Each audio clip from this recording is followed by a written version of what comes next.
प्यारे मोहतरम दोस्तों, हमारे चैनल से जुड़ने के लिए यूट्यूब पर फैज़ान गौसे आज़म सब्सक्राइब करें।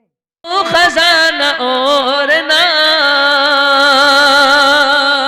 ये खजाना और ना दौलत तलाश करता हूँ, खजाना और ना दौलत तलाश करता हूँ। मैं माँ के कदमों में, जिनकी जिंदा है वो भी शामिल रहे और जिनकी इंतकाल कर गई है वो इस नियत से सुभान लगे रब्बे कायनात इसी की बरकत से उनकी मगफिरत कर दे कि मैं माँ के कदमों में, मैं माँ के कदमों में जन्नत तलाश करता हूँ। मैं माँ के कदमों में, हमें माँ के कदमों में जन्नत तलाश करता हूँ। खजाना और ना, ये शेर भी सुन ले आप मोहब्बत और खुलूस के साथ। पेशगी के लिए सुभान, हम उसको सराहते हैं, उसकी तस्बीह बयान करते हैं, तो कितनी ताज्जुब की बात है कि उसके बंदों से कहा जाता है कि भाई कहो सुभान अल्लाह। भाई ये चीज तो हमें खुद ही कहनी चाहिए बिना किसी के कहे, किसी के कहने की जरूरत ना पड़े, क्योंकि क्या अब रब का नाम लेने के लिए भी हमसे कहना पड़ेगा कि बोलिए तुम्हारा रब पाक है।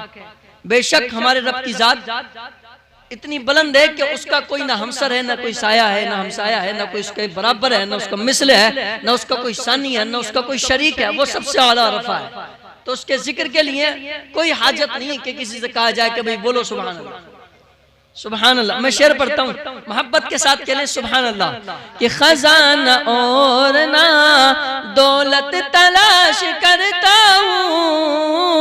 मैं माँ के कदमों में जन्नत तलाश करता हूँ। मैं माँ के कदमों में, और मेरे खुदा कोई मेहमान भेज दे घर पर, मेरे खुदा कोई। मेहमान की बरकतें बहुत ज्यादा हैं। अल्लाह के खलील हजरत इब्राहीम खलीलुल्लाह उस वक्त तक खाना नहीं खाते थे जब तक कोई मेहमान साथ में खाने वाला ना, और जब मेहमान आता है तो रब की रहमत है साथ लेकर के आता है। लेकिन आज का वक्त ऐसा चल रहा है कि इंसान मेहमान से चिढ़ने लग गया है। एक शायर ने भले ही मजाक में कहा हो, लेकिन शेर कहा था कि सारा खाना कर गया चट मेरे दस्तरखान से, हो गई उस दिन से नफरत मुझको हर मेहमान से। बड़ी अजीब बात है, जो रब की रहमत लेकर आए आज अवाम के जहनों में उनकी तरफ से अदावत पैदा हो जाती है। मैं शेर पढ़ता हूँ मोहब्बत के साथ, सुने आप हद्दात और मचल के कह लें सुभान अल्लाह कि मेरे खुदा कोई मेहमान भेज दे घर पर, मेरे खुदा कोई, कि मेरे खुदा कोई मेहमान भेज दे घर पर, मेरे खुदा कोई मेहमान भेज दे घर पर। मैं अपने रिज़्क़ में, मैं अपने रिज़्क़ में, मैं अपने रिज़्क़ में बरकत तलाश करता हूँ। मैं अपने रिज़्क़ में बरकत तलाश करता हूँ। मैं माँ के कदमों में। शेर आखिर सुन लें आप हज़रात, जैसा माहौल चल रहा है हमारे हिंद का, हमारे मुल्क में जो आज माहौल चल रहा है कि मजलूमों को सजा होती है और जालिम छोड़ दिए जाते हैं। जिसका कोई जुल्म ना हो, जिसने कोई जुर्म नहीं किया हो, उस बंदे को पकड़ के हमारा प्रशासन जेल में डालकर सख्त से सख्त सजा देता है। लेकिन जो मुजरिम है वो हमारे सरों पर बैठे हैं, जो मर्डरर हैं, जो रेपिस्ट हैं, जो टेररिस्ट हैं, जिन्होंने बहुत बहुत बड़े हिंदुस्तान के अंदर खुराफातें पैदा की हैं, ऐसे लोगों को गद्दियों पर बैठा रखा है। कोई एमएलए है, कोई नेता है, कोई कुछ। बहरहाल मैं ज्यादा अंदर नहीं जाना चाहता। ये जो इस वक्त की जो दौर की अदालतें चल रही हैं, ये कोई एतमाद इनके ऊपर नहीं है। लेकिन जो असल है वो मैं आपको बताना चाहता हूँ शेर के जरिए मोहब्बत से। के लिए सुभान अल्लाह कि मेरे गुनाह का हर फैसला वहाँ होगा, मेरे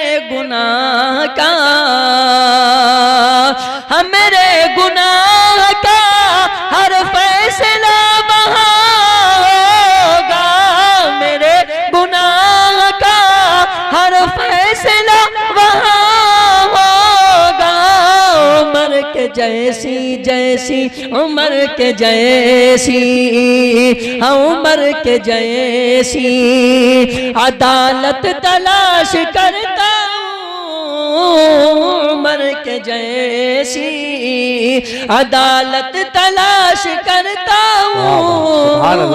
मैं माँ के कदमों में जन्नत तलाश करता हूँ, मैं माँ के कदमों में। पढ़े दुरूद पाक। अल्लाहुम्मा सल्ली अला सय्यिदिना शफीअना व नबीना व हबीबना व मौलाना मुहम्मद मादिल जूदिल करमी सल्लल्लाहु तआला अलैहि वसल्लम। ये वो किताब है जिसमें शक व शुबह की गुंजाइश नहीं। हुदल लिल मुत्तकीन, इसमें हिदायत है तक़वे वालों के लिए, परहेजगारों के लिए, अल्लाह से डरने वालों के लिए। मैं किस किताब की बात आप हज़रात के सामने कर रहा हूँ? ये वो किताब है जो रब का कलाम है। सुभान अल्लाह की आवाज़ है, जो रब का कलाम है। रब ने फरमाया इन्ना अंज़लनाहु फी लैलतिल क़द्र, कि हमने लैलतुल क़द्र को ऐसी फजीलत बख्शी है, उसको हमने ऐसा मकाम, ऐसा मर्तबा दिया है कि उसके लिए हजारों रातें मिलकर उस एक रात का मुकाबला नहीं कर सकती। मगर परवरदिगार आलम इस रात को ऐसी फजीलत हासिल हुई क्यों है? तो जवाब मिलता है वो इसलिए कि मैंने इसी रात में अपने हबीब पर कुरान शरीफ को मबूस फरमाया। जब कुरान उतरा तब ये रात इतनी बरकत वाली हो गई। आप अंदाजा लगाएं कि जिस रात, जिस वक्त, जिस घड़ी रहमत आलम दुनिया में तशरीफ लाए हों, वो लम्हा कितना बुलंद होगा, उसका कौन अंदाजा लगा सकता है। बहरहाल ज़ालिकल किताबु ला रैब फीह, ये अल्लाह की किताब है। आप सब मानते हैं कि नहीं मानते? अल्लाह की किताब है, इसका एक एक हर्फ सच्चा है। आप मानते हैं कि नहीं मानते? इसका एक एक हर्फ सच्चा है। अल्लाह का एक भी हुक्म इसमें गलत नहीं हो सकता, इसका एक जुमला गलत नहीं हो सकता, एक लफ्ज इसका गलत नहीं हो सकता। ये रब की मुकद्दस किताब है। आइए मैं आपको बता देता हूँ कि हमारे हिंदुस्तान के अंदर जो अहले हुदूद हजरात हैं, जो गैर मुस्लिम भाई हैं, जिन किताबों को अपनी वो पवित्र मानते हैं, जितनी भी किताबें अपने लिए वो पवित्र मानते हैं, आप किसी भी किताब को ले लें जिसको भी वो मानते हो, अगर किसी का ट्रांसलेट आप देखना चाहें तो ले दे के फारसी, संस्कृत से लेकर के एक हिंदी जबान में आपको मिल जाएगा, अदर जबान में आपको उसका ट्रांसलेशन नहीं मिल सकता। लेकिन सुनो, उसका तर्जुमा आपको दूसरी जबानों में नहीं मिलेगा, लेकिन जो रब का कलाम है, जो रब की किताब है, और इसका एक मौजूदा सुन लें आप हज़रात। अगर आप हिंदी जबान जानते हैं, अगर हिंदी का मलका आपके अंदर है, तो अगर आप चाहें तो रब की किताब आपको हिंदी में भी मिल सकती है। अगर आप चाहते हैं कि मैं इस किताब को इंग्लिश में पढ़ना चाहता हूँ, आप अगर इंग्लिश जानते हैं तो रब का कलाम आपको इंग्लिश में भी दस्तयाब हो जाएगा। अगर आप कन्नड़ जानते हैं तो आप याद रखें, आपको यह कन्नड़ जबान में भी मिलेगा। अगर आप सिंधी में हासिल करना चाहते हैं, आप कोशिश करें, आपको सिंधी जबान में भी रब की किताब हासिल हो जाएगी। अगर आप चाहते हैं कि अरबी में मिले तो अरबी में भी इसका ट्रांसलेशन आम है। अगर चाहते हैं कि हम सिर्फ और सिर्फ उर्दू में इसको पढ़ना चाहते हैं, आपको उर्दू में भी ये किताब मैसर हो जाएगी। अगर आप चाहते हैं कि फ्रांसिस में मुझे मिले, आप फ्रांस में हासिल कर सकते हैं, फ्रांसिस में लेकर के पढ़ सकते हैं। अरे याद रखो, ये रब की किताब कुरान शरीफ जो है, ये रब का एक मौजिज़ा है, ये कुरान का मौजिज़ा है, ये रब का वादा है। ए लोगों, ये मेरी किताब है और दुनिया के हर खित्ते में उसी की मादरी ज़बान में इस किताब को ना पहुंचा दूं तब वाह वाह वाह। कोई ये नहीं कह सकता रब की किताब कुरान हमारे पास हमारी ज़बान में आ सकी। अरबी में आई थी, हमने इसको समझ ना सके, फारसी में आ गई थी, हम इसको समझ ना सके, इंग्लिश में आई, अरबी में आई, हम इसको समझ ना सके। बल्कि कुरान का कमाल ये है कि जिस जबान में चाहोगे उस जबान में दस्तयाब हो। आप अरबी में चाहे नारे रिसालत, नारे गौसियत, शायर इस्लाम शान हरम मुरादाबादी, नारे तकबीर, नारे रिसालत। ये रब की किताब का कमाल है।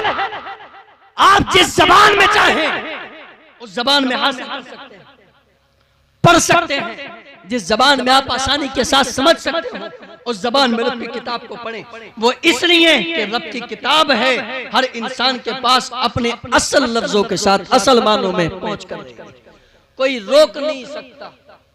अगर कोई चाहे कि मैं रब की किताब को मिटा दूं, नहीं मिटा सकता। ये जो इजलास रखा गया है बनाम इस्लाह मुआशरा कॉन्फ्रेंस, कुछ बच्चों की आज दस्तार भी है गालिबन। अल्लाह रब्बुल इज्जत ने उनके सीने में कुरान शरीफ को महफूज कर दिया। सुभान अल्लाह नहीं कहेंगे आप? अब जब वो हाफिज हुए हैं तो उनकी बरकतें भी बड़ी कमाल की हैं। कल बरोज़े महशर रब उनको हुक्म दे देगा, भाई पढ़ते जाओ और चढ़ते जाओ, जहां तक कुरान मुकम्मल हो जाए वही आपका मकाम है। और सिर्फ यह हुफ़ाज़ का ही फायदा नहीं है, बल्कि उनके वालिदैन का भी आज़ीम फायदा है। जब उनके वालिदैन बरोज़े महशर रब के हुजूर पेश होंगे तो रब्बे कायनात उनके सिरों पर नूरानी ताज रखेगा। खुशकिस्मती की बात है ना। तो मुझे चंद बातें कुरान शरीफ ही के ताल्लुक से करनी है और ज्यादा बात नहीं करनी। सिर्फ आप कुरान ही के ताल्लुक से बातें सुने। रब की किताब है, अगर कोई चाहे कि हम इसको मिटा दें, नहीं मिटा सकता। अगर कोई चाहे कि हम साहब इसके एक हुक्म को बदल देंगे, नहीं बदल सकता। अगर कोई चाहे कि साहब हम इसमें कोई नुक्स निकाल देंगे, नहीं निकाल सकता, क्योंकि किताब इतनी अजीम है कि इसके अंदर कोई जर्रा बराबर भी कमी पेश नहीं कर सकता। आपको बता दें, अमेरिका के अंदर व्हाइट हाउस में उनकी लाइब्रेरी में एक अजीब मसला पेश आ गया। चाहो तो बता दूं, एक अजीब मसला पेश आ गया। शान अरब भाई, मसला ऐसा आ गया कि 14 डॉक्टर थे, सिर्फ एक डॉक्टर उनके अंदर मुस्लिम है, बाकी 14 यहूदो नसारा में से हैं। और 2 औरतों की डिलीवरी होती है, दोनों बच्चा साथ में जनती है, जिसका एक बच्चा लड़की है और एक का लड़का होता है। इत्तेफाक से दोनों बच्चे बदल गए। अब जो बच्चे आपस में बदल गए तो कौन चाहे कि साहब बेटा मैं ना लूं? हर एक माँ की आरज़ू ये है कि बेटा मुझे मिल जाए। बेटी को कोई लेना पसंद नहीं कर रहा। जमाना जाहिलियत की रूश आज भी बाकी है। ऐसा नहीं है कि जमाने जाहिलियत में जुल्म होता था, लड़कियों को उस वक्त ही सताया जाता था। ना ना, लड़कियों के ऊपर आज भी जुल्म होता है, आज भी उनको सताया जाता है, आज भी सताया जाता है। उस वक्त में उनको जिंदा दफना करके और आज अपनी बच्चियों के हुकूक को पामाल करके। आपको नहीं लगता बच्चियों के हुकूक मारे जाते हैं, हम उनका हक दबा लेते हैं? क्या बच्चियों को इल्म दीन सीखने का हक नहीं है? क्या आपने हदीस नहीं पढ़ी? तलबुल इल्म फरीदतुन अला कुल्ली मुस्लिमिन व मुस्लिमा, हर मर्द और औरत पर इल्म दीन का सीखना फर्ज है। लेकिन हमारे यहाँ का माहौल यह है कि सिर्फ लड़के पढ़े, लड़कियां ना पढ़े। लेकिन जिन लड़कों से तू तालीम का जिनका निसाब तू आगे बढ़ा रहा है, जिन लड़कियों को पीछे कर रहा है, ये ना भूल, जब तू पूरे दिन का थका हारा घर में वापस आता है, तेरे अगर 10 बेटे हैं, 10 बार आवाज लगा, बेटा मुझे तकलीफ है, जरा मेरी खिदमत कर दे, कोई बेटा उठकर नहीं आएगा जिन पर बड़ा नाज है। खिदमत के लिए बेटी उठकर आएगी, तकलीफ उसी को पहुंचेगी, खिदमत गुजार वही होगी। तो बेटियों का हक भी ना मारें, कोशिश करें बच्चियों का हक उन तक पहुंचाएं, उनको भी इल्म दीन सिखाएं। तो मैं अर्ज कर रहा था कि डिलीवरी के वक्त बच्चे बदल गए, और जो दोनों के बच्चे बदल गए, हर माँ की ख्वाहिश ये है कि बेटा मुझे मिल जाए, बेटी लेना कोई नहीं चाहती। तो डॉक्टर्स ने कहा भाई ऐसे तो मसला बनेगा नहीं, एक काम करते हैं, दोनों का डीएनए टेस्ट कर लेते हैं। जब डीएनए टेस्ट किया गया तो दोनों का डीएनए सेट है, सेम है। ब्लड ग्रुप देखा गया, दोनों का सेम है। दोनों बच्चों का चेक किया गया, उनका भी सेम है। हैरत में है।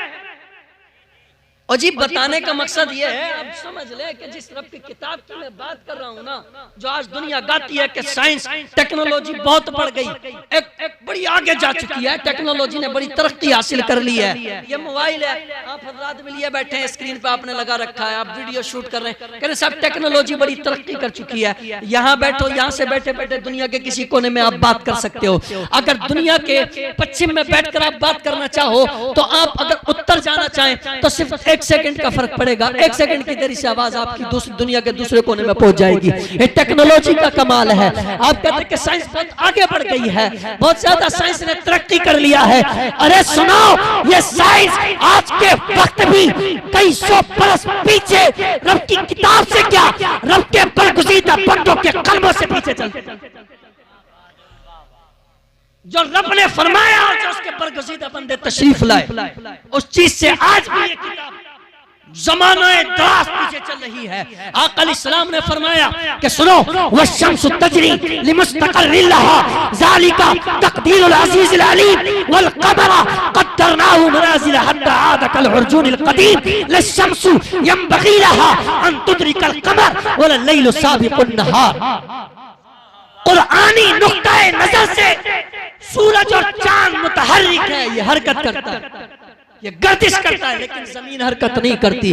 लेकिन साइंस कहती है कि जमीन हरकत करती है। अब आके साइंस बोलती है कि ना बाबा ना, साइंस ने यही कहा कि जमीन हरकत में नहीं आती, सूरज और चांद आता है। मैंने कहा सुनो, टेक्नोलॉजी का नारा लगाने वालों, साइंस आज भी 1440 बरस पीछे। वाह भाई वाह, नारे तकबीर, जो बात नारे रिसालत, नारे गौसियत, उलमाए अहले सुन्नत, मसलके आला हजरत, जश्न दस्तार बंदी, इस्लाहे मुआशरा कॉन्फ्रेंस। वाह वाह, सुभान अल्लाह, सुभान।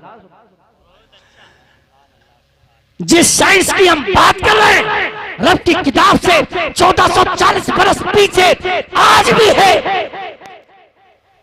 और आप जिस कौम से ताल्लुक रखते हैं, अहले सुन्नत वल जमात, इसके इमामों का क्या कहना, इसके अलमबरदारों का क्या कहना, और इस जमात के जो हिफाजत करने वाले हैं उनका क्या कहना। उनकी शान निराली है। ये मोबाइल है मेरे हाथ में, टेक्नोलॉजी में आपको दिखा भी रहा हूँ और बता भी रहा हूँ। साइंस की बात दुनिया कर लेती है ना कि साहब रब की किताब और साइंस, लोग कहते थे कि साहब साइंस बड़ी तरक्की कर गई। हम सबके इमाम, आपके इमाम, हमारे इमाम अशाह इमाम अहमद रजा खान फाजिले बरेलवी अलैहि रहमतुल्लाह वल इस्लाम, बरेली के ताजदार, सुन्नियों की शान, आन बान, हमारा मान, हमारी जान, जिन्होंने लिखा कंजुल ईमान महफूज कर गए हमारा ईमान।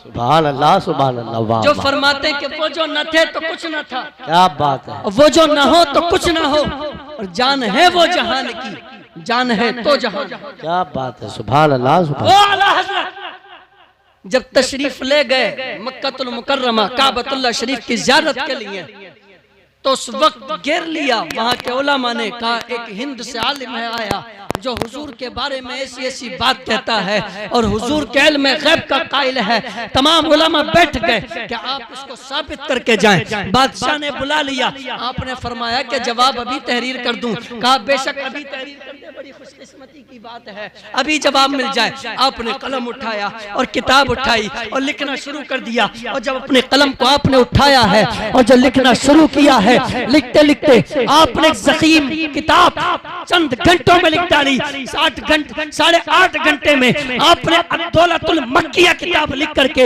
उन अरबियों के हाथ में रख दी है और कहते हैं इसमें देख लो मेरे आका के इल्म गैब पर मैंने जितने दलाइल दिए हैं, इसमें चेक कर लो। जब किताब को देखते हैं, वर्क पलटते हैं और आंख पलटते हैं, उनके दिलों की तारीकी अच्छी लगती है और बादशाह हैरत में पड़ जाता है। अरे देखो, रब दे रहा है, मुस्तफा ले रहे हैं, लेके गुलामों को दे रहे हैं। आखिर ये कौन है जो बीच में रुकावट बन रहे हैं? इन तमाम जालिमों को पीछे हटा दिया जाए। जो इमाम अहमद रजा के कलम से निकला वही सदाकत है। उसी वक्त में तमाम उलमा आ गए, या इमाम हमारे हाथों में, अपने हाथों में हमारा हाथ रख ले, चंद हदीस हमें भी पढ़ा दे। जब कोई हमसे पूछेगा हम फख्र से बयान करेंगे हमारे उस्ताद का नाम इमाम अहमद रजा खान फजल। वाह भाई वाह, नारे तकबीर, नारे रिसालत, नारे गौसियत, उलमाए अहले सुन्नत, मसलके आला हजरत, फैजाने आला हजरत। वाह वाह वाह, सुभान अल्लाह। वो किताब लिख करके तमाम अरबी उलमा के हवाले कर दी। कौन सी किताब? अद्दौलतुल मक्किया। 6.5 घंटे में, माफ फरमाए, 6.5 घंटे में हाथों से तहरीर की। और ये आपकी टेक्नोलॉजी, आपका साइंस मामा जो कहते हैं कि साहब बड़ी तरक्की कर गया, सुपर कंप्यूटर पर सेकंड में 4.5 लाख SMS सेंड करने की क्षमता रखता है। 4.5 लाख SMS प्रति सेकंड सेंड कर सकता है, इतनी पावर है आपके अंदर। लेकिन वही सुपर कंप्यूटर आज एक रब के वली की करामत से 2.5 घंटा पीछे चल रहा है। जो किताब आला हजरत ने मक्के की सरजमीन पर बैठकर 6.5 घंटे में लिखी है, उसी किताब को आज भी सुपर कंप्यूटर 8.5 घंटे में प्रिंट करके देते। यह एक कमाल रब के वलियों का, रब की किताब। तो कहते साहब के तो साहब उलमा बनाकर क्या होगा, क्या उलमा बनाकर क्या होगा? सब क्या करेंगे हम अपने बच्चों को उलमा बनाकर, आखिर हासिल क्या होगा? अरे भाई हिंदुस्तान का सबसे बड़ा professor doctor APJ Abdul Kalam मदरसे की औलाद है, किसी यूनिवर्सिटी से नहीं निकला था। आपकी जानकारी के लिए बता दूं, मदरसे की औलाद है, किसी यूनिवर्सिटी से नहीं निकला, कहीं से डिग्री हासिल की, साहब फला गया नहीं। इब्तदा उसकी मदरसे से बुनियाद रखी गई, जो इतना बड़ा साइंसदान बना। आप ब्रादरान अजीज, जो मैं बात कर रहा था, वापस वहीं आता हूं। रब की किताब और आज का ये टेक्नोलॉजी जो हम बात करते हैं साइंस की, आज भी बहुत पीछे है। अगर पीछे नहीं होती तो लोग शरीयत को चैलेंज कर देते, विलायत को चैलेंज कर देते, बात करामतों को चैलेंज कर देते। भाई मैं गलत नहीं कह रहा हूं। आज दुनिया चांद पर चली गई, कहां चली गई बोलो? जबानें खोलो भाई, चांद पर चली गई दुनिया, लेकिन रब के वली की शान ही निराली। उल्टी चाल चलते हैं दीवानगाने इश्क, पलकों को बंद कर लेते हैं दीदार के लिए। आज दुनिया चली गई चांद पर, गौसे आजम अब्दुल कादिर जिलानी तशरीफ ले गए सूरज पर। अरे बोलो ना सुभान अल्लाह, अरे कभी तो बोल दिया करो सुभान अल्लाह। या गौसे आजम अब्दुल कादिर जिलानी, आप सूरज पर क्यों गए? चांद पर जाना चाहिए था ना, बड़ी ठंडक होती है, उसकी रोशनी बड़ी प्यारी होती है, वहां का माहौल बड़ा सर्द होता है। अगर जाना ही था तो चांद पर जाते, सूरज पर जाने की हाजत क्या थी? तो आलम तसव्वुर में जवाब मिलता है। वसीम अख्तर मुरादाबादी अगर चांद पर जाता, जिसको तू विलायत के नाम से मेरी करामत बयान करता है, कल ये दुनिया खड़ी होकर कहती कि इसमें गौसे आजम का कौन सा कमाल है? चांद पर तो हम भी जा चुके हैं, इसलिए ये कोई कमाल नहीं माना जाता। ये तेरे रब का एक गौस है, एक अदना सा गुलाम है, तेरे रसूल का बेटा है। ये चांद पर नहीं सूरज पर इसलिए गया। ऐ साइंस के नारे बुलंद करने वालों, अगर तुम्हारी माँ ने दूध पिलाया है तो आज सूरज पर जाकर बतला दो, और हमें बताओ अगर तुम्हारी माँ ने दूध दिया है, अगर तुमको पिलाया है, अगर कुव्वत है, अगर तुमने तरक्की की है, तो इसको कहते हैं विलायत। अगर तुम्हारी साइंस तरक्की कुशादा है तो आए और सूरज पर जाकर, क्या बात है भाई, वाह वाह वाह, पहुंचो, कोई जाकर दिखलाओ तो सही, तब एहसास हो। ये रब के वली का कमाल हो। वहां क्यों गए? सूरज पर नहीं जाते, चांद पर चले जाते। कहा नहीं, अगर चांद पर जाते तो दुनिया कहती चांद पर तो हम भी चली गए, हम भी पहुंच गए। तुम्हारा कौन सा कमाल है? तो कमाल यह है कि वो सूरज पर तशरीफ ले गए। बहरहाल कुरान का एक एक हर्फ सच्चा, और इसकी ताकत और इसकी वहदानियत और इसकी सच्चाई के ऊपर कोई जर्रा बराबर शक कर ले बंदा काफिर। अब दो बच्चे, दोनों का टेस्ट हो गया, शायद भाई DNA टेस्ट हो गया, ब्लड ग्रुप भी चेक कर लिया, लेकिन दोनों का अलग अलग है, सेम है दोनों बच्चों का। अब हैरत में यार लड़का किसको दें और लड़की किसको दें? एक नाम बोलता हूं प्रोफेसर का, ऐसा नहीं है कि इल्म वाले लोग मुसलमानों में नहीं होते, ऐसा नहीं है। इस्लाम का सबसे पहला सर्जन हमारा डॉक्टर हज़रत सलमान फारसी रज़ियल्लाहु ताला अन्हु। ऐसा नहीं है हम लोगों में इल्म वाले नहीं होते। अरे इल्म तो हमारे घर की कुंजी है, लोंडी है हमारे घर की। इल्म तो हम लोगों के पास आते ही आता है, लेकिन हमारी कौम जो है ना, अब ये इल्म को छोड़ करके गेहूं के पीछे दौड़ पड़ी है, दौलत के पीछे भाग रही है। और जबकि अगर आप इल्म तलाश करें तो दौलत तो खुद चल करके आ जाएगी। ईमानदारी से बताओ, एक दिन मजदूरी करोगे कितना रुपया पैदा होगा? 200, 300, 500। मौलाना बन के देखो, आधा घंटा नात पढ़ लेना, फिर बताना कितने आए। बन के तो देखो, कौन कहता है इल्म के अंदर कमाई इतनी होती है कि तुम्हारा वहम गुमान भी नहीं। आज लोग कहते हैं कि साहब उलमा गिरी नजर से देखते हैं, अब ये बच्चे हाफिज हुए, मेहमान रसूल हैं, ये लोग इनकी कदर नहीं करते, उलमा की कदर नहीं करते। अरे उलमा तो छोड़ो, इन बच्चों का मकाम ये है। रब के महबूब फरमाते हैं, लोगों खुदा की कसम, ये जो तलबा है कि जिसने इल्म दीन सीखना शुरू किया है, अभी ज्यादा सीखा नहीं, उलमा तो बड़ी बात है। अगर कोई तालिब इल्म कब्रिस्तान के करीब से गुजर जाए, एक आयत ना पढ़े, सवाब बिल्कुल ना पहुंचाए, रब उसकी इतनी हया करता है, सिर्फ उसके गुजर जाने से 40 दिन तक के लिए अजाब उठा देता है। हमें जरूरत नहीं किसी की कोई मौलाना साहब का, कोई अल्लामतुद्दैर बोले, कोई इज्जत करे। यार तुम क्या मकाम दोगे? मकाम बख्शा है हमारे रब ने, आप क्या बख्शोगे? मकाम दिया है परवरदिगार आलम ने। तो मैं अर्ज कर रहा था, इन बच्चों का हिकारत से देखते हैं ना, वो प्रोफेसर अब्दुल रहमान, सुभान अल्लाह, आ गए डॉक्टर्स वहां पर सारे खड़े हो गए, हाथ बांध कर खड़े, कहते हैं प्रोफेसर साहब आज एक मसला बड़ा पेचीदा आ गया। कि क्या आ गया? कैसे ऐसे मसला है, अगर तुम कहते हो हमारे कुरान में हर बात का हल है, हर बात का इल्म है, अगर आज तुम्हारा कुरान की बात गलत साबित हो गई, हम पूरी दुनिया में कुरान को बदनाम कर देंगे। हम पूरी दुनिया में इलेक्ट्रिक मीडिया के जरिए, सोशल मीडिया के जरिए हम चारों तरफ तुम्हारा नाम फैला देंगे। हमने कुरान को चैलेंज कर दिया, हमने कुरान का एक हुक्म गलत साबित कर दिया। याद रखो, अगर गलत बात साबित हो गई, हम पूरी दुनिया के अंदर कुरान के ऊपर कीचड़ उछालेंगे माज़अल्लाह रब्बिल आलमीन। जब आपने सुना तो मुस्कुरा दिए, कहा पहले मसला रखो, ऐसा कोई मसला नहीं है जो कुरान से हल ना हो सके, पहले तुम मसला रखो, उसके बाद में आगे की बात करना। कहने लगे कि जनाब 2 बच्चे डिलीवर हुए हैं, दोनों का ब्लड ग्रुप सेम है, कहा लेबोरेटरी में ले चलो, उनकी माँ का डीएनए टेस्ट करो, कहा दोनों का डीएनए भी सेम है, चारों का सेम है। अब बताएं बच्चा दिया तो दिया किसे जाए? बेटा कौन सी माँ को दे और बेटी कौन सी माँ को दे? अगर लाइब्रेरी का मसला होता, अगर लिबर्टी का मसला होता तो हम चेक करके दे देते, लेकिन मसला बाहर का है, अब इस पे बात नहीं बनेगी। अब आप बताओ, आपके पास कोई हल हो तो बताओ। कहा 1 मिनट ठहरिए, जेब से फोन निकाला, फोन निकाल के फोन करते हैं, आलिम साहब का नंबर लगा दिया और कहते हैं हजरत अस्सलाम वालेकुम, एक मसला फंस गया है। कहने लगते हैं इसमें आलिम क्या करेगा? अरे बड़े बड़े डॉक्टर हैरान हैं, इतने बड़े बड़े प्रोफेसर परेशान हैं, इसमें आलिम क्या करेगा? उन्होंने सिर्फ रब की किताब पढ़ी है, कुरान पढ़ा है, आलिम का इसमें क्या मसला है? तो कहते हैं याद रखो, जो मसला एक आलिम दीन हल कर सकता है, वो दुनिया का कोई डॉक्टर, जो मसला एक आलिम हल कर देगा, वो दुनिया के अंदर कोई डॉक्टर, कोई प्रोफेसर, कोई इंजीनियर।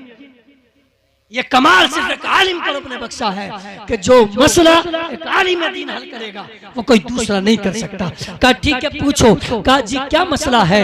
आपने फोन पे बताया कि साहब 2 बच्चे डिलीवर हुए हैं और दोनों बच्चों का मसला ऐसा है। तो कहा याद रखो अब्दुल रहमान, इसमें परेशान होने की जरूरत नहीं है। कहा हुजूर बात ऐसी नहीं है, बल्कि कुरान को चैलेंज कर दिया गया है, उंगली अब कुरान के ऊपर उठने लगी है। सरकार अब आप भी कुछ करें। आप फरमाते सुनो, दोनों माओ के दूध को वजन कर लो। सुभान अल्लाह की आवाज, सुभान अल्लाह की आवाज आए। दोनों माओ से दूध ले लो, उनके दूध का वजन करो। का साफ वजन का मसला क्या है?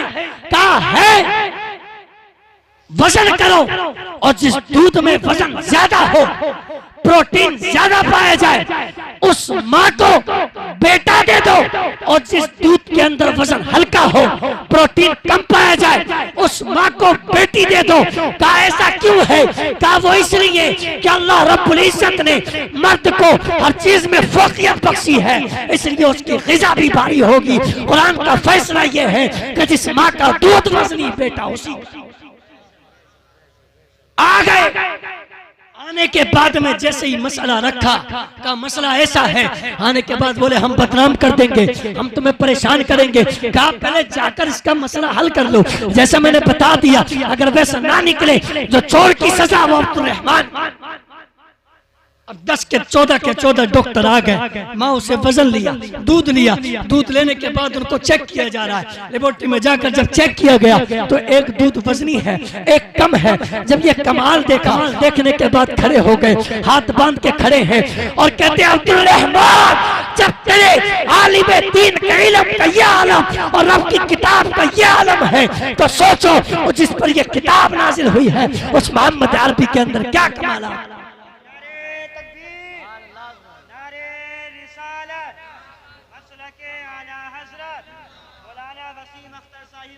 जिंदाबाद। खड़े हाथ बांध कर कहा तुम्हारे चैलेंज का क्या हुआ? कहा अब्दुल रहमान चैलेंज बाद में, पहले कलमा पढ़ा कर दीन में दाखिल। ये रब की किताब का कमाल है।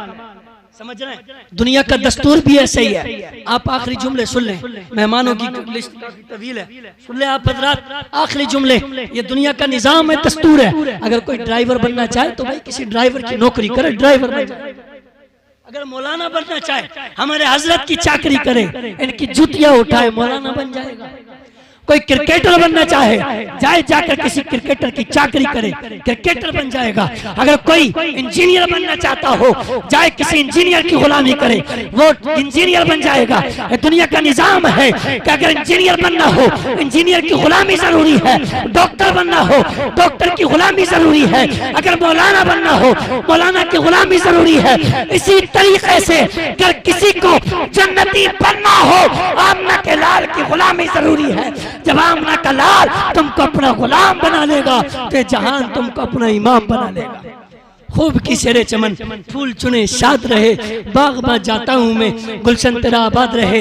अल्लाह रब्बुल इज्जत की बारगाह में दुआ है रब्बे कायनात हम तमाम ही को अल्लाह रब्बुल इज्जत की प्यारी किताब कुरान शरीफ पर एक एक हर्फ पर अमल करने की तौफीक रफीक में रहमत फरमाए। आमीन। अस्सलाम वालेकुम। कलमा पढ़े ला इलाहा इल्लल्लाह।